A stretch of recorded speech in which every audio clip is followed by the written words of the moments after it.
नमस्कार दोस्तों, issue classes पे आपका स्वागत है। आशा और उम्मीद करते हैं दोस्त आप सब बहुत अच्छे से होंगे और अपनी तैयारी बहुत अच्छे से कर रहे होंगे। आज दोस्तों हम इस वीडियो में आप सबों को ग्रुप डी 2018 का पेपर सेट सॉल्व करके बताते हैं। तो देखिए दोस्तों, ये ग्रुप डी का चौथा सीरीज है। तो आज का पहला क्वेश्चन देखिए दोस्तों क्या कह रहा है। लड़कियों के एक समूह में 22 टेनिस खेलती हैं, 20 बैडमिंटन खेलती हैं और 10 क्रिकेट खेलती हैं। 5 तीनों खेल खेलती हैं। 8 इनमें से कम 2 खेल खेलती हैं। कितनी लड़कियां कम से कम एक खेल खेलती हैं? बहुत इंपॉर्टेंट क्वेश्चन है दोस्तों। इस तरह का ये क्वेश्चन हर पेपर सेट में मिल जाएगा, तो बहुत इंपॉर्टेंट क्वेश्चन है। इस क्वेश्चन को ध्यानपूर्वक समझने की कोशिश कीजिएगा दोस्त। तो देखिए दोस्तों, इस क्वेश्चन पे आते हैं। तो कह रहा है 22 जो लड़कियां हैं वो टेनिस खेलती हैं। तो देखिए दोस्तों, टेनिस खेलती हैं, बैडमिंटन खेलती हैं और क्रिकेट खेलती हैं। इसका मतलब तीन गेम खेलने वाली लड़कियां हैं। तो 3 गोला बना लीजिए दोस्तों। पहले गोला है टेनिस का, इसका नाम दे देते हैं दोस्तों टेनिस। ये टेनिस का गोला हो गया। अगला गोला कह रहा है 20 बैडमिंटन खेलती हैं। अगला गोला 20 को यहाँ पे बैडमिंटन है, बैडमिंटन हो गया दोस्तों। अब कह रहा है 10 क्रिकेट खेलती हैं। अब 10 लोग जो हैं दोस्तों, ये जो 10 लोग हैं ये क्रिकेट के गोले हैं, ये क्रिकेट खेलते हैं। अब देखिए दोस्तों, 22 जो है टेनिस खेलने वाली खिलाड़ी हैं, लड़कियां हैं। 22 टेनिस खेलती हैं, 20 बैडमिंटन खेलती हैं, 20 बैडमिंटन खेलते हैं और 10 क्रिकेट खेलते हैं। तो 10 क्रिकेट हो गया दोस्तों। अब देखिए दोस्तों, आगे कह रहा है 5 सभी तीनों खेल खेलते हैं। इसका मतलब 5 जो तीनों गोलों में कॉमन हो दोस्तों वो 5 हैं। तो देखिए दोस्तों, तीनों गोलों में कॉमन ये आपको दिखेगा। ये वाला जो हिस्सा है ये टेनिस, बैडमिंटन और क्रिकेट तीनों में कॉमन है। तो यहाँ पे दोस्तों लाके 5 को रख देंगे दोस्तों। 5 ऐसे व्यक्ति हैं जो 5 लड़कियां ऐसी हैं जो तीनों खेल खेलती हैं। आगे कह रहा है दोस्तों 8 इनमें से कम 2 खेल खेलती हैं। इसका मतलब अब देखिए दोस्तों, 2 में कॉमन होने के लिए या तो ये लेना या तो ये लेते हैं दोस्तों। तो देखिए अब 2 खेल खेलने वाले, इसका मतलब है 8 में से 5 को घटा देंगे, क्या बचेगा दोस्तों 3। इसका मतलब 3 लोग ऐसे हैं दोस्तों जो दोनों गेम खेलते हैं। अब देखिए दोस्तों, 22 में से 5 को घटाएंगे, क्या मिलेगा दोस्तों 17 मिल जाएगा। और यहाँ देखिए दोस्तों, 20 में से 8 को घटा देंगे, 5 3 8। तो 20 में से, क्योंकि देखिए इस वाले गोले में दोस्तों 5 आ रहा है, इसलिए 22 में से 5 को घटा देंगे 17। अब 20 में से 8 को घटा देंगे, क्या मिलेगा दोस्तों, आपको मिल जाएगा 12। और देखिए दोस्तों, 10 में से 8 को घटाएंगे, क्या मिलेगा दोस्तों 2। इसका मतलब है दोस्तों, एक बार देखिए दोस्तों सवाल को बनाएंगे कैसे, आपको एकदम बेसिक बता रहे हैं। 5 तीनों खेल खेलते हैं, तो 5 लोग तीनों खेल रख दिए दोस्तों। अब कह रहा है 8 इनमें से कम 2 खेल खेलती हैं। तो ऐसी 8 में से 5 को घटा देंगे, तो दोस्तों जो बचेगा वो यहाँ रख देंगे। इसका मतलब 3 लोग हैं जो दोनों गेम खेलती हैं। अब देखिए दोस्तों, 22 लोग टेनिस हैं, तो 22 में से 5 को घटा देंगे, क्या मिलेगा दोस्तों 17। इसका मतलब 17 लड़कियां ऐसी हैं जो केवल टेनिस खेलती हैं। अब देखिए 20 में से 8 को घटा देंगे दोस्तों, क्या मिलेगा 12। इसी तरह से 10 में से 8 को घटा देंगे, क्या मिलेगा 2। इसका मतलब 17 लड़कियां केवल टेनिस खेलती हैं, 12 लड़कियां केवल बैडमिंटन खेलती हैं और 2 लड़कियां केवल क्रिकेट खेलती हैं। अब देखिए दोस्तों, बैडमिंटन की संख्या 20 है ना। अब देखिए बैडमिंटन के गोले में ये पूरा भाग आ रहा है कि नहीं आ रहा है, बैडमिंटन के हिस्से में ये पूरा गोला आ रहा है जो ब्लैक की है दोस्तों। तो सबको जोड़ेंगे, क्या बन जाएगा दोस्तों 20। अब देखिए दोस्तों, ये टोटल बैडमिंटन खेलने वाली की संख्या है, तो टोटल संख्या बैडमिंटन की 20 हो गई। इसी तरह से टेनिस का गोला टोटल 22 होना चाहिए। अब देखिए दोस्तों, इसको मिला देंगे तो टेनिस का टोटल खेलने वाले 22 हो जाएंगे। तो क्रिकेट का 10 होना चाहिए, क्रिकेट वाला गोला लेंगे, सबको जोड़ेंगे 10 हो जाएगा। अब आगे कह रहा है कम से कम एक खेल खेलने वाली लड़कियों की संख्या बताइए। तो कम से कम एक खेल खेलने वाली लड़कियों की संख्या, तो कम से कम एक खेल खेलने वाली लड़कियों की संख्या निकालना है दोस्तों। तो 17 और 12 और 2 को ऐड कर देंगे। तो देखिए दोस्तों, ऐड करेंगे तो क्या बन जाएगा 31। इसका मतलब 31 लड़कियां ऐसी हैं जो कम से कम एक गेम खेलती हैं दोस्तों। 31 लड़कियां ऐसी हैं जो कम से कम एक गेम खेलती हैं। 17, 12 और 2 को ऐड कर देंगे। क्यों ऐड करेंगे दोस्तों, देखिए दोस्तों, केवल टेनिस खेलने वाली 17 लड़कियां हैं, केवल बैडमिंटन खेलने वाली 12 लड़कियां हैं, केवल क्रिकेट खेलने वाली 2 लड़कियां हैं। तो केवल कह रहा है केवल कम से कम एक गेम खेलने वाले। तो देखिए ये 17 जो एक ही गेम खेलती हैं टेनिस, ये 12 जो बैडमिंटन एक ही गेम खेलते हैं, 2 जो क्रिकेट एक ही गेम खेलते हैं, इसलिए एक गेम वाले को जोड़ लेंगे तो क्या मिलेगा दोस्तों 31 लड़कियां ऐसी हैं जो केवल एक गेम खेलते हैं। इस सवाल का राइट आंसर होगा ऑप्शन नंबर सी। आशा और उम्मीद करते हैं दोस्त ये सवाल आप समझ गए होंगे। अगर नहीं समझे तो फिर से देखिए, टेनिस का गोला है तो 22 लोग टेनिस खेलते हैं, 20 लोग बैडमिंटन खेलते हैं और 10 लोग क्रिकेट खेलते हैं दोस्तों। 10 लड़कियां क्रिकेट खेलती हैं, 5 तीनों खेलते हैं, तो 5 को हम तीनों में जो कॉमन गोला है वहाँ पे 5 रख दिए।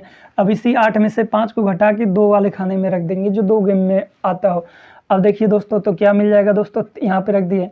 अब टोटल 22 है तो 22 में से 5 निकाल देंगे तो बचेगा क्या 17। अब 17 में जो 5 जोड़ेंगे 22 हो जाएगा। अब देखिए दोस्तों यही टेनिस वाला गोला है, ये टेनिस वाला गोला ये कहता है कि टोटल 22 टेनिस खेलना चाहिए। अब देखिए दोस्तों 17 5 ऐड करेंगे टोटल 22 हो जाएगा। इसी तरह से बैडमिंटन में 20 होना चाहिए, सबको जोड़ेंगे तो 20 हो जाएगा। इसी तरह से क्रिकेट का जब लेंगे दोस्तों, क्रिकेट का लेंगे और क्रिकेट में जोड़ेंगे तो टोटल 10 लोग क्रिकेट खेलते हैं।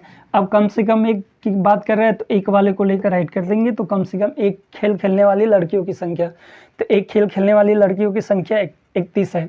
इस सवाल का राइट आंसर होगा ऑप्शन नंबर सी। आशा और उम्मीद करते हैं दोस्त ये सवाल आप समझ गए होंगे दोस्तों। और देखिए दोस्तों ये बहुत मोस्ट इंपॉर्टेंट क्वेश्चन है, ग्रुप डी के लिए मोस्ट इंपॉर्टेंट क्वेश्चन है दोस्तों। और ये जो क्वेश्चन आपको दोस्तों बता रहे हैं ये 2018 का पेपर सेट का सवाल है। ऑल टू ऑल जितने क्वेश्चन बताएंगे दोस्तों 2018 का पेपर सेट का क्वेश्चन रहेगा। नेक्स्ट अगले सवाल की तरफ बढ़ते हैं दोस्त। नेक्स्ट अगला सवाल क्या कह रहा है, टॉम की वर्तमान आयु 10 साल पहले उसकी शादी के समय की आयु से 1/3 है। उसकी बेटे की आज आयु टॉम की 15 वर्ष बाद होने वाले आयु का 1/11 है। टॉम की बेटी की अब आयु कितने वर्ष की है। तो देखिए दोस्तों इस सवाल को बनाएंगे कैसे वो आपको बताते हैं दोस्तों। तो देखिए दोस्तों माना टॉम की वर्तमान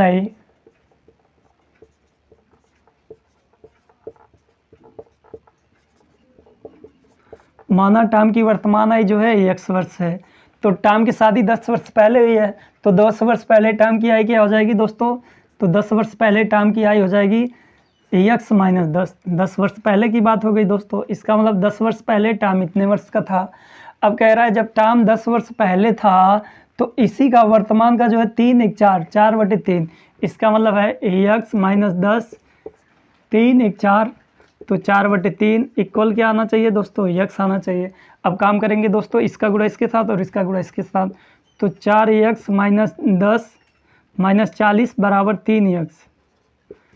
अब देखिए दोस्तों x से x की तरफ लाएंगे और ये नंबर इधर लाएंगे तो प्लस हो जाएगा, इधर जाएगा तो माइनस हो जाएगा। इसका मतलब x बराबर क्या मिल जाएगा दोस्तों 40 वर्ष। इसका मतलब टॉम वर्तमान में 40 वर्ष का है। अब कह रहा है जब टॉम 15 वर्ष आगे जाएगा तो उसकी बेटी उसी का 1/11 वाला भाग होगी। इसका मतलब टॉम 15 वर्ष बाद, टॉम की 15 वर्ष बाद अगर आय निकालेंगे, टॉम की 15 वर्ष बाद की आय, टॉम की 15 वर्ष बाद की आय निकालेंगे तो क्या मिल जाएगा दोस्तों, 40 में 15 जोड़ देंगे तो 55 वर्ष। इसका मतलब टॉम 15 वर्ष बाद 55 वर्ष का होगा। उसकी बेटी की वर्तमान आय निकालेंगे दोस्तों, तो बेटी की वर्तमान आय क्या हो जाएगा, इसी का 1/11 वाला भाग, तो 55 का निकालेंगे, 1/11 काटेंगे तो क्या आ जाएगा दोस्तों 5 वर्ष। इसका मतलब टॉम की बेटी वर्तमान में 5 वर्ष की है। इस सवाल का राइट आंसर हो जाएगा दोस्तों ऑप्शन नंबर सी 5 वर्ष। एक बार देखिए दोस्तों सवाल बनाएंगे कैसे, टॉम की वर्तमान है x, 10 वर्ष पहले की बात करेंगे हो जाएगा। अभी इक्वेशन बनाएंगे, काट पीट करेंगे, x का मान निकालेंगे 40 वर्ष। अब कह रहा है टॉम जब 15 वर्ष आगे जाएगा तो उसकी बेटी उसकी आय का 1/11 भाग होगी, अब होगी वर्तमान में होगी, तो उसकी बेटी की वर्तमान आय कितना वर्ष, 5 वर्ष। इस सवाल का राइट आंसर होगा ऑप्शन नंबर सी। नेक्स्ट अगले सवाल की तरफ चलते हैं दोस्त। आशा और उम्मीद करते हैं दोस्त ये सवाल आप समझ गए होंगे।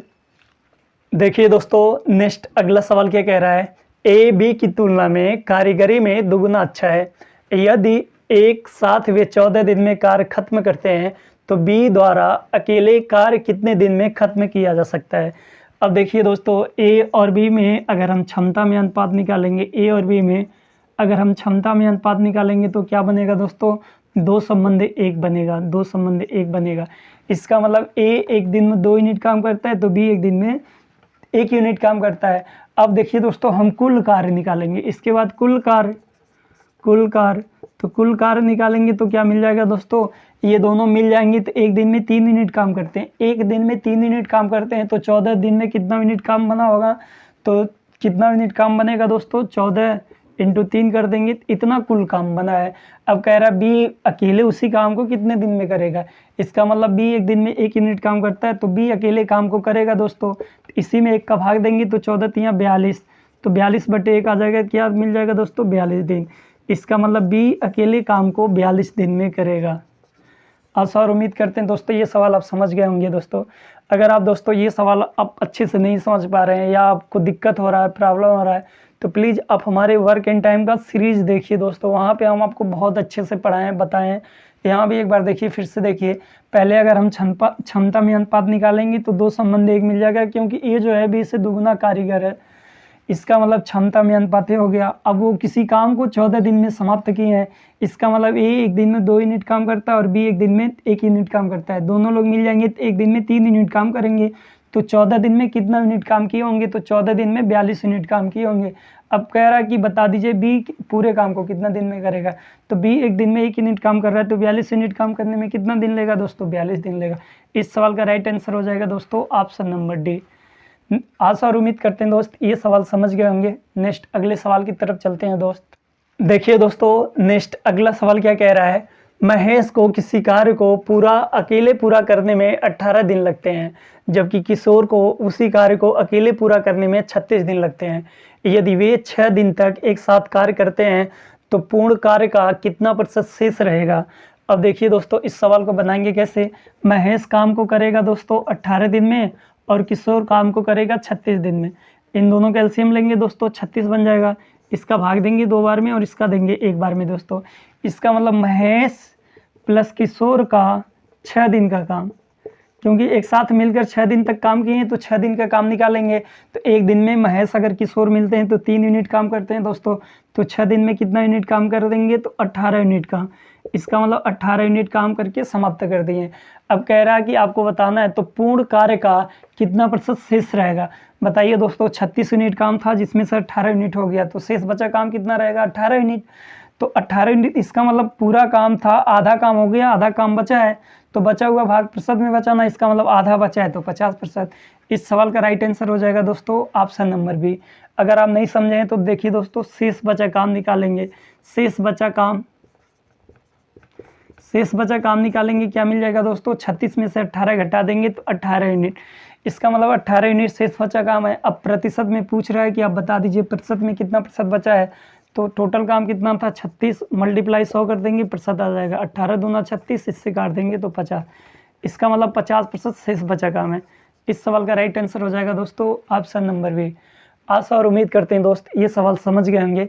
नेक्स्ट अगले सवाल की तरफ बढ़ते हैं। देखिए दोस्तों नेक्स्ट अगला सवाल क्या कह रहा है, 2 साल के लिए 5% की ब्याज दर पर 400 रुपये का चक्रवृद्धि ब्याज और साधारण ब्याज के बीच अंतर ज्ञात करें।